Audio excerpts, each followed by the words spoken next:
हमें इस सीन में मिस्टर चैन को कल्टीवेशन करते हुए दिखाया जाता है और वो साथ ही पावर अप हो जाते हैं। मिस्टर चैन कहते हैं फाइनली मैं नेक्स्ट लेवल में आ ही गया। मिस्टर चैन कहते हैं दे मास्टर दी कल्टीवेशन अमेजिंग है, उनके मेथड के मुताबिक आखिरकार मैं इसमें कामयाब हो ही गया। मिस्टर चैन कहते हैं कि 10 साल से मैं कोशिश कर रहा था नेक्स्ट लेवल में आने, लेकिन मास्टर की मेथड के मुताबिक मैंने जब इसको कल्टीवेशन किया तो मैं बहुत ही जल्दी नेक्स्ट लेवल पर पहुंच गया। साथ ही मिस्टर चैन के मोबाइल पर बेल बजती है और मिस्टर चैन चेक करते हैं कि इस टाइम किसका फ़ोन आया है। मिस्टर चैन कॉल देखकर बहुत ही ज़्यादा हैरान हो जाते हैं। मास्टर गुड इवनिंग, खैरियत है? आपने मुझे इस टाइम फ़ोन किया? मिस्टर चैन मुझे इसी टाइम एमरजेंसी है और मुझे आपकी मदद की ज़रूरत है। मिस्टर चैन आपके पास इस टाइम कितने फ़ंड दस्ताब हैं? मुझे अभी कुछ रकम उधार लेने की ज़रूरत है। मास्टर इस टाइम मेरे पास 3 बिलियन है, अगर आप मुझे आधे दिन का टाइम दे सकते हैं तो मैं आपके लिए 5 बिलियन का इंतज़ाम कर सकता हूँ। किंशु कहता है कि मुझे 1.5 बिलियन किसी को अभी देने हैं। किंशु मिस्टर चैन तो कहता है 3 मिलियन काफ़ी है, इसको आप मेरे अकाउंट में ट्रांसफ़र कर दें। ठीक है मास्टर, मैं आपके अकाउंट में ट्रांसफ़र कर देता हूँ। लामी मिस करती है तो 1.5 मिलियन 1.5 मिलियन 2 और साथ ही 38 नंबर वाला बंदा उठता है तो कहता है मैं 1.8 मिलियन की बोली लगाता हूँ इस चीज़ के लिए। साथ ही मिस्टर मेड इस बंदे को घूर घूर के देखने लग जाता है। जिस बंदे ने 1.8 बिलियन की बोली लगाई होती है वो ज़ोर ज़ोर से हंसने लग जाता है। वो कहता है अब मेरे से ज़्यादा कोई भी कीमत नहीं लगा सकता इस चीज़, तो अब मेरे पास ही आना है। इस सीन में हमें दिखाया जाता है किंशु आकर अपनी जगह पर बैठ जाता है और मिस्टर मीट कहते हैं मैं खुश हूँ कि आप वापस आ गए। मिस्टर किंशु इस मोटे आदमी ने जो मैं चीज़ परचेज करना चाहता था ज़्यादा बोली लगा रहा, इसने उसको भी हासिल कर दिया। अब ये इस आइलैंड के पीछे है और इसने 1.8 मिलियन की बोली भी लगा दी है। किंशु पीछे मुड़कर उस बंदे की तरफ देखता है और कहता है अच्छा ये है। किंशु कहता है ये तो वही है ना जब मैं अंजनी का इम्तिहान देने जा रहा था और ये उसके बारे में उल्ट-पुल्ट बोल रहा था और इसको वहाँ से निकाल दिया गया था और इसकी मेंबरशिप भी ख़त्म कर दी गई थी। लगता है ये उस चीज़ का हमसे बदला लेने आया है। किंशु अपना मोबाइल चेक करता है और कहता है मेरे पास 300 बिलियन पहुँच गए हैं। मिस्टर मीर ये देखकर बहुत ही ज़्यादा हैरान रह जाते हैं कि ये इतने कम वक्त में कैसे 3 बिलियन हासिल कर सकता है। सादी मिस कहती है 1.8 बिलियन 1.8 बिलियन 2। किंशु साथ ही अपनी चेयर से उठता है और इस जजीरे के लिए 2 बिलियन की बोली लगा देता है। मिस और मोटा दोनों ही इस किंशु की इस बोली तो सुनकर बहुत ही ज़्यादा हैरान रह जाते हैं। मोटा कहता है क्या वो वाकई ही इतना अमीर है? मिस कहती है इस यंग मास्टर ने फिर से बोली तो बढ़ाकर सब तो चौंका दिया है। किंशु मोटे तरफ घूर के देखता है और कहता है तुम्हारे अंदर हिम्मत है तो इस बोली तो आगे बढ़ाकर दिखाओ। साथ ही मोटा गुस्से में आ जाता है और 2.2 बिलियन की बोली लगा देता है। साथ ही किंशु 2.5 बिलियन की बोली लगा देता है। मोटा आदमी किंशु तो कहता है कि तुम्हारे पास इतने पैसे भी है कि तुम ऐसे ही अपनी शो ऑफ कर रहे हो। मिस किंशु तो कहती है कि अगर आप इन पैसों को अदा नहीं कर सके तो आपके साथ कुछ बुरा भी हो सकता है। मिस क्या आप तो यकीन है कि मेरे पास इतने पैसे नहीं हैं? अगर आप तो यकीन नहीं है तो आप ऐसे मेरे साथ बात नहीं कर सकते। मिस आप तो किसी की बातों में नहीं आना चाहिए, आप मेहरबानी करके इस बोली तो आगे बढ़ाएं। किंशु गुस्से में आकर मोटे को कहता है कि आप कीमत बढ़ाना चाहते हैं या नहीं? मोटा बहुत गुस्से में आ जाता है और कहता है कि 2.5 बिलियन की बोली तो बहुत ही ज़्यादा है, शायद मैं इससे ज़्यादा की बोली नहीं लगा सकता क्योंकि इससे ज़्यादा मेरे पास बचत नहीं है।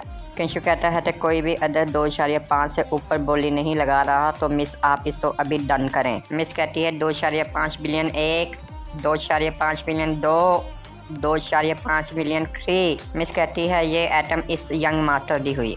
मिस्टर किंशु आप तो बहुत बहुत मुबारक हो। किंशु कहता है शुक्रिया आपका। मिस मोटे तो कहती है कि आपने तो कहा था कि आप मुझे जजीरा खरीद कर देंगे और आप सिर्फ इस यंग लड़के से हार गए। मैं आप तो मज़ीद नहीं देखना चाहती, आप यहाँ से चले जाएं। मिस कहती है ये वही है जिसने इस जजीरे को हासिल किया है। किंशु इसे देखकर सोच रहा होता है ये यहाँ पे क्या कर रही है। मिस्टर किंशु क्या आज रात के लिए आप फ्री हैं? मिस कहती है कि मैं आपके लेजिए से बता सकती हूँ कि आप यहाँ के मकामी लोग नहीं हैं। आप कब से यहाँ पर रह रहे हैं? मुझे लगता है कि आप यहाँ पर सैर करने के लिए आए हैं और कुछ दिनों तक मेहमान हैं। मिस किंशु तो कहती है कि आप बहुत ही ज़्यादा खूबसूरत हैं, क्या आपकी कोई गर्लफ्रेंड है? कहती है ऐसा लगता है मैंने पहले भी आपको कहीं देखा है। किंशु कहता है कि तुम मेरे रास्ते से हट जाओ, मुझे तुम में कोई इंटरेस्ट नहीं है। और साथ ही किंशु इस मोटे के पास से गुजरता है। किंशु कहता है इस औरत में मोटे तेरा ही स्वाद है। मोटा कहता है आखिरकार ये है कौन? अगले सीन में हमें 607 कमरा दिखाया जाता है, उसमें किंशु बैठा होता है। किंशु कहता है कि अब मेरे पास टाइम लिंक तो बनाने के लिए मेरे पास सामान मौजूद है, लेकिन मुझे अभी भी ज़ाइन फ्रेम की ज़रूरत है। किंशु कहता है कि इस फ्रेम के बदले मैं ज़ेन युआन भी यूज़ कर सकता हूँ, शायद वो इससे काम बन जाए। किंशु कहता है कि मैं अभी तक नहीं जानता ड्रैगन आइलैंड का इंतज़ाम कैसे किया जाए। मिस्टर किंशु, मेरा काम हो गया, आप अब बाथरूम इस्तेमाल कर सकते हैं। किंशु कहता है मुझे वैसे तो जल्दी नहीं है, लेकिन मैं आपसे कुछ पूछना चाहता हूँ। किंशु कहता है कि हम एक टीम है, मुझे लगता है कि आपकी शिनाख्त के बारे में मज़ीद जानना ज़रूरी है। मैं आपसे माफ़ी मांगता हूँ कि इसके बारे में मैं भूल गया था। चलो ठीक है, मैं आपको अपने बारे में बताता हूँ। मिस्टर मीट कहते हैं कि मैं हाई की फैमिली का यंग मास्टर हूँ और म्याओ कंपनी का सदर भी हूँ। मिस्टर मीट कहते हैं मुझे कल्टीवेशन करना अच्छा लगता था और इसलिए मैं कल्टीवेशन करता हूँ और ये सारे हुनर मैंने अपने मास्टर से सीखे हैं और मेरे मास्टर का नाम योहान कंस है और वो 10 साल पहले मर गए थे, लेकिन वो अब भी बहुत मशहूर हैं। मिस्टर किंशु, मुझे ऐसा लगता है आप मेरे मास्टर को नहीं जानते। किंशु मिस्टर मीट को कहते हैं मैं आपकी कल्टीवेशन की दुनिया के बारे में कुछ भी नहीं जानता और ना ही मैं आपके मास्टर को जानता हूँ और मैं आपको ये नहीं बता सकता कि इस टाइम मेरे मास्टर कौन है। मिस्टर मीट कहता है कि कोई बात नहीं, मैं कभी भी किसी को मजबूर नहीं करता। अगर आप अपने मास्टर के बारे में मुझे नहीं बताना चाहते तो मैं आपसे नहीं पूछूंगा, वैसे भी आपने मेरी जान बचाई है।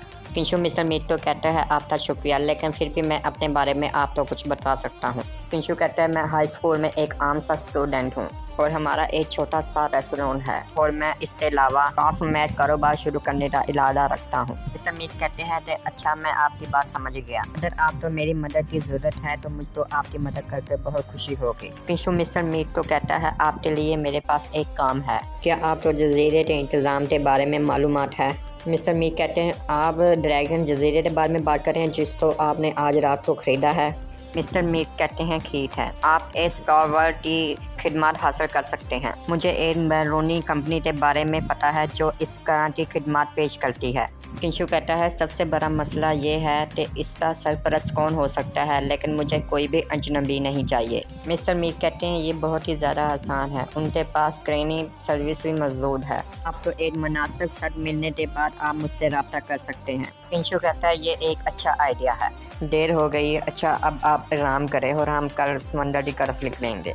अच्छा ओके, गुड नाइट। हमें सुबह 7 बजे जिनमैन आइलैंड के समंदर का सीन दिखाया जाता है और कोड नंबर 3 बताई जाती है। किंशु मिस्टर मीट का इंतज़ार कर रहा होता है। पीछे से मिस्टर मीट आते हैं और किंशु कहते हैं सब कुछ तैयार है। मिस्टर किंशु, आप क्या सोचते हैं कि ये मछलियाँ पकड़ने वाली सबसे बड़ी कश्ती है जो मुझे जिनमैन जजीरे पर मिली है? किंशु कहता है ठीक है, मगर ये ज़्यादा बड़ी नहीं है। यहाँ तक आर्म्स फैज शार्ट भी 4 मीटर लंबी होती है। आप ये तस्वर कीजिए कि आप ज़ैन वान के साथ कितना अर्सा रह सकेंगे। मिस्टर मीट कहते हैं कि ये मुझे समझ में आता है, लेकिन हमारे पास सिर्फ यही एक वाहिद ऑप्शन है। किंशु कहता है कि मुझे लगता है कि हम अपनी पूरी कोशिश करेंगे। मैं तुम्हें वो ज़ैन युआन दूंगा जिसका मैंने तुमसे वादा किया है। ठीक है मिस्टर किंशु, चलो फिर हम चलते हैं। हमें समंदर में कश्ती जाती हुई दिखाई जाती है। किंशु कहता है कि यहाँ पर स्टोन पावर बहुत ही ज़्यादा हो रही है, इसमें कोई शक नहीं है कि यहाँ पर काफ़ी सारे बीज पाए जाते हैं। मिस्टर किंशु, क्या आप इसको पीना पसंद करेंगे?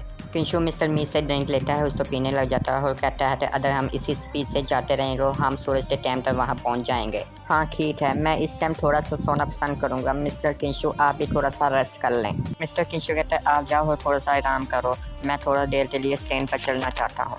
ठीक है, बाद में मिलते हैं।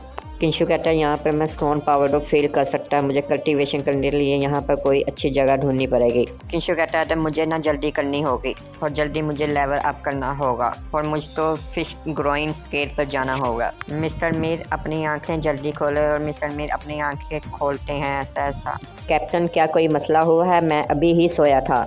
मिस्टर मीर, आप बाहर जाएं और अपने दोस्त किंशु को देखें। मिस्टर मीर कैप्टन से पूछता है तो किंशु तो क्या हुआ है?